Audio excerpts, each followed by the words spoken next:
I can feel it. I can feel how I want to talk about this with you.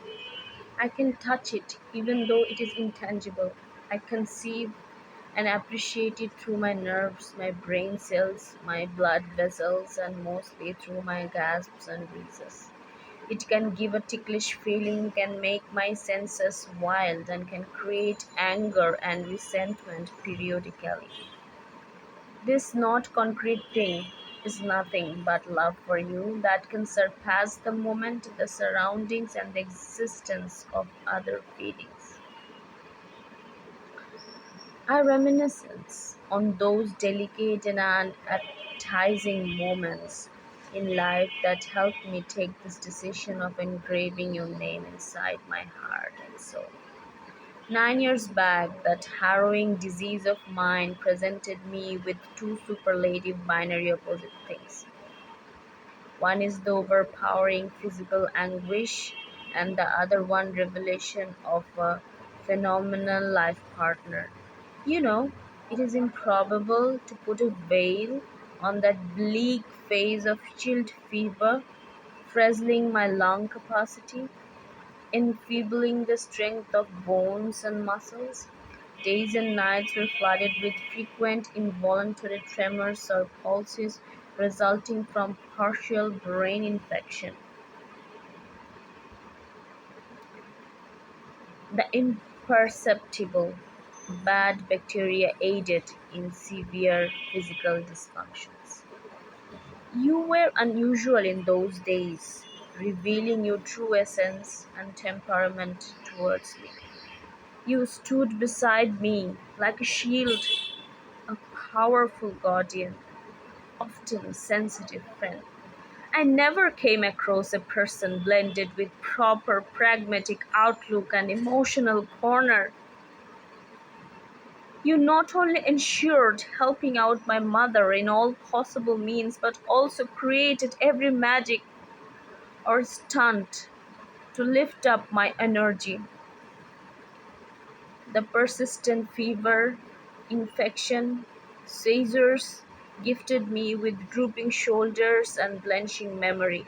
Life was going on with intravenous therapy, saline drip, CT scans, MRI, and high doses of morphine.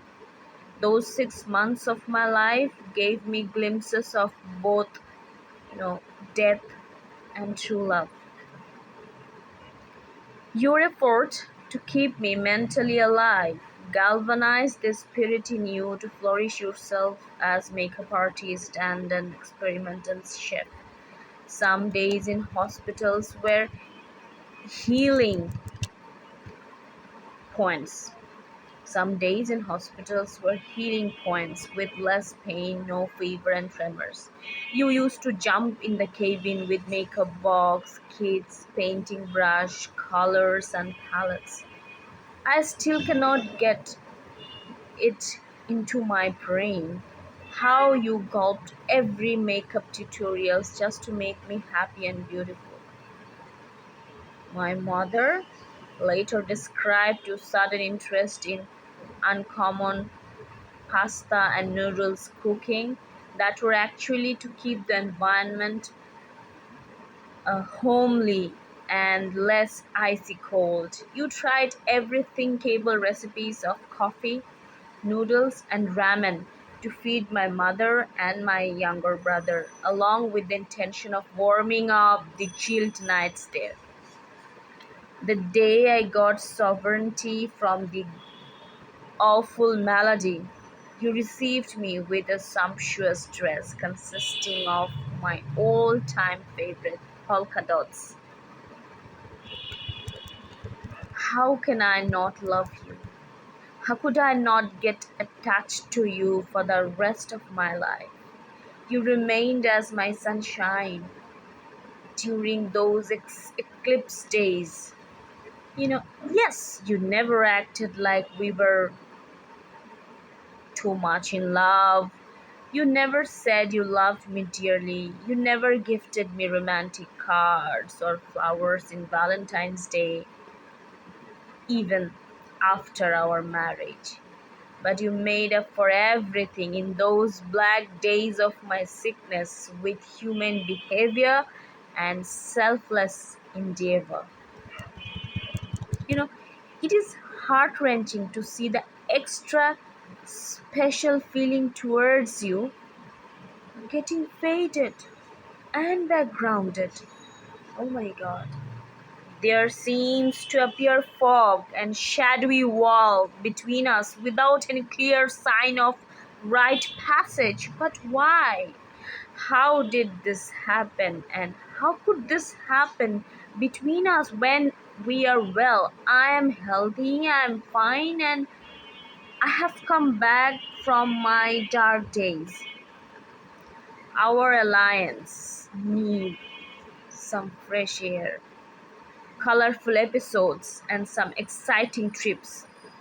Our purity and frankness need revival amongst the lap of nature or beside a fresh, innocent cascade. I'm sure you would love to live by my side the same way forever. But time has been very kind upon us after marriage. That taken for granted thing happened between us, along with the murky obtrusion of technological mist. The brawny, mysterious shell of avant-garde scientific wonders eroded your true feelings, handicapped your ability of living in real moments. Even though you know you are having your favorite dish, you seem gulping it without savoring the taste and cooking like before. The glittery smart device in your hand conquered your brain, mind, and loving essence. These days, me and little kitty Lacey sit in the veranda for hours but unnoticed by our favorite man. This progression of our life, along with technological wonders, needs some reformation. All is well except the fetters that we have borne, consisting of digital and machine driven substances. The passionate and real moments of togetherness in some cases have turned into a virtual mishmash. We sit some inches apart, but are in long severance, mentally and emotionally, due to the unhealthy habit of, browsing and tapping. What do we graze and keep riffing through for hours and hours? Just a non-living metallic body with attractive features? Let us rather squiggle and doodle through our bodies with passion that can make us feel lively and wild. Let us plan out to spend a beautiful night in a boat, stepping out in our best loved outfits. Now, nothing is permanent in this world except change. We have to accept and embrace the overall change happening in the world, which means we cannot escape living our life in a post-modern and techno-savvy world. Everything here moves faster like bullets and is surrounded by chaos, confusion, innumerable chances, ambiguous opportunities, hyperbolic expressions, and many more things that we can perceive. In many ways, this change is better for the new generations as the new perspectives and thoughts are making lives easier by challenging rotten, age-old ideological structures and conventions. Here lies the deconstructive attitude towards long traditional stigmatic notions and cultural norms that have been violating humanity for ages.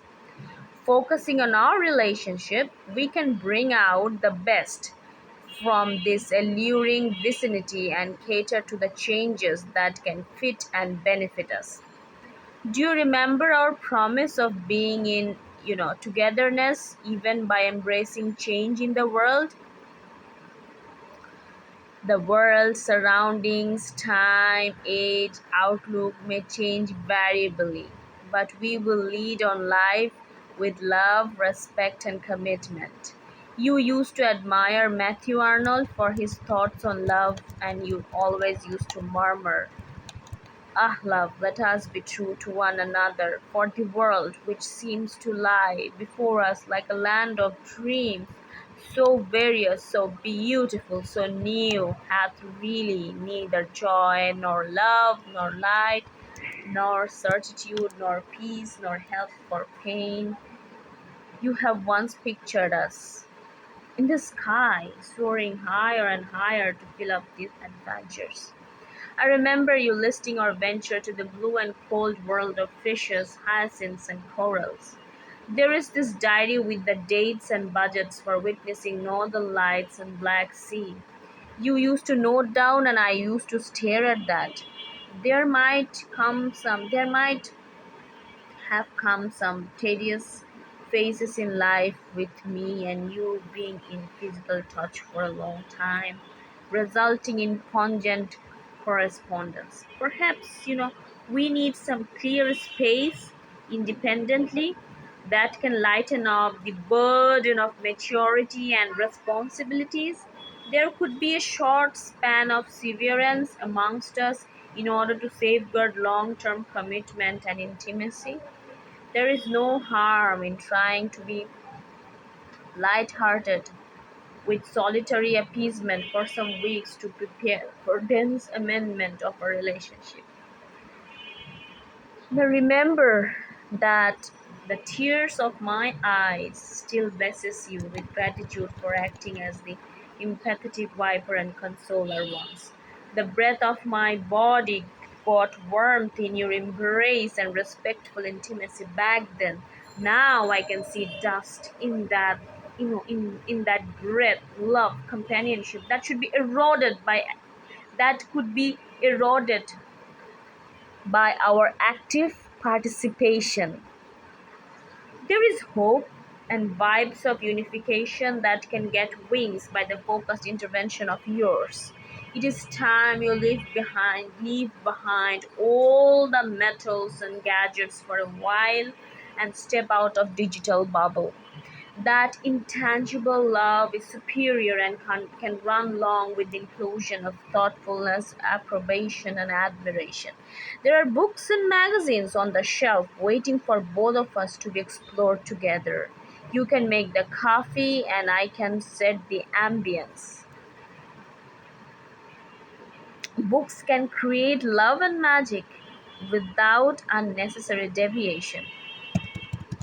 Now, it will feel prodigious to stand side by side in the prayer mat and delve in spiritual purification. You chant some verses while I can seek some blessings from the superior entity, the creator of our being, our lives. You chant some verses while I can seek some blessings from the superior entity, the creator of our being, our lives. It was you who gave me lessons on catering to well-being of humanity with the resources and ability we already possess. You infuse the idea of gratification that can be attained through small charity works or just by appreciating someone's good work. I refuse to rejoice in this sacred formula without the support and gracefulness of your existence. So be my muse, my man, be my beautiful redolence in life, enhancing every corner of sadness or happiness, or by being my friendly alter ego. Whatever comes in the way, whatever bad, whatever evil occurs through life, let us get through this together.